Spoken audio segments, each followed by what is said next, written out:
A gente aprende na escola que a vida é basicamente bioquímica, né? Reações químicas e pronto.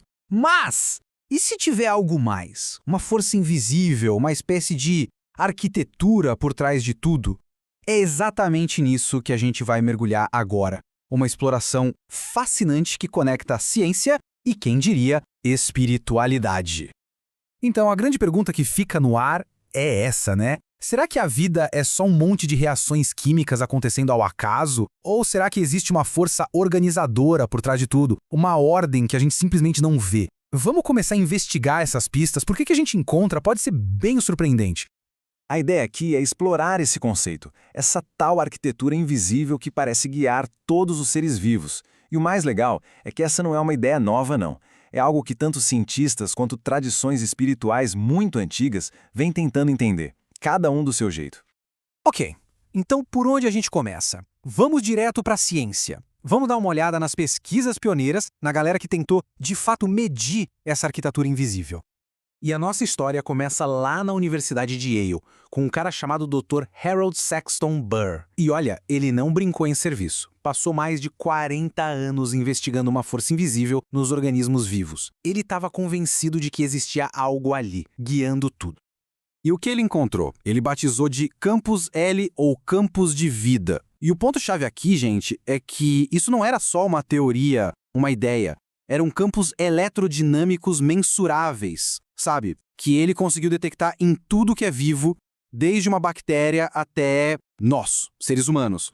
Mas a descoberta mais profunda dele foi a seguinte: esses campos de energia, eles existem antes da forma física se desenvolver. Pensa nisso, não é o corpo que cria o campo, é o campo que vem primeiro. É como se fosse o projeto, a planta baixa que diz para a matéria como ela deve se organizar. Ok, então a gente tem essa ideia do projeto. Aí, décadas depois, a conversa avança. Entra em cena um biólogo chamado Rupert Sheldrake, que pega essa ideia e dá uma turbinada nela. Ele propõe um outro tipo de campo, que funciona não só como um projeto, mas também como uma memória. Sheldrake chamou esses campos de campos mórficos. Para entender, imagina umas matrizes de informação invisíveis, que não só organizam a forma física, mas também comportamentos, hábitos, até a memória coletiva de uma espécie. A ideia é que os seres vivos sintonizam nesse campo como se fosse um Wi-Fi de informação da própria espécie. Então, olha que interessante. A gente tem duas ideias super poderosas que, na verdade, se complementam. De um lado, com o Burr, a gente tem o projeto, o padrão elétrico que vem antes do corpo. Do outro, com o Sheldrake, a gente tem a memória, o padrão de informação que guia a forma e o comportamento por ressonância. Parece que são duas peças de um quebra-cabeça gigantesco, né? E a coisa fica ainda mais interessante, porque essa busca científica começa a encontrar ecos, paralelos surpreendentes em lugares que a gente nem imagina, como em práticas de cura e em sabedorias muito, muito antigas. Pega, por exemplo, a terapia de constelações familiares. Quem conhece sabe que se fala de um campo que sabe. É um espaço que emerge durante a sessão, onde dinâmicas e memórias ocultas da família simplesmente aparecem, vêm à tona. Soa familiar? É exatamente a ideia do campo de informação do Sheldrake em ação. E é aqui que a gente vê a convergência de forma brilhante. São culturas e tradições totalmente diferentes, usando linguagens próprias, mas que parecem estar descrevendo a mesmíssima coisa. Nas constelações, é o campo que sabe. Na teosofia, é o Akasha. No espiritismo, o fluido cósmico universal. No xamanismo do Castanheda, os filamentos de energia luminosa.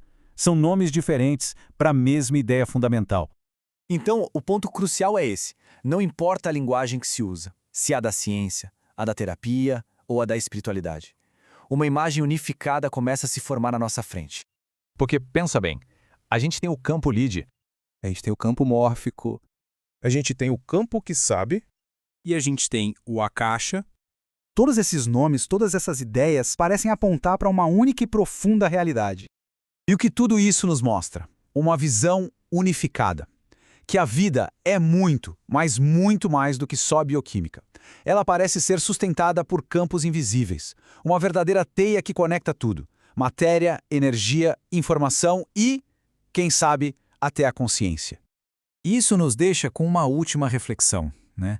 Se todos nós realmente existimos dentro desses campos interconectados, o que isso realmente significa sobre a nossa conexão uns com os outros e com o universo inteiro?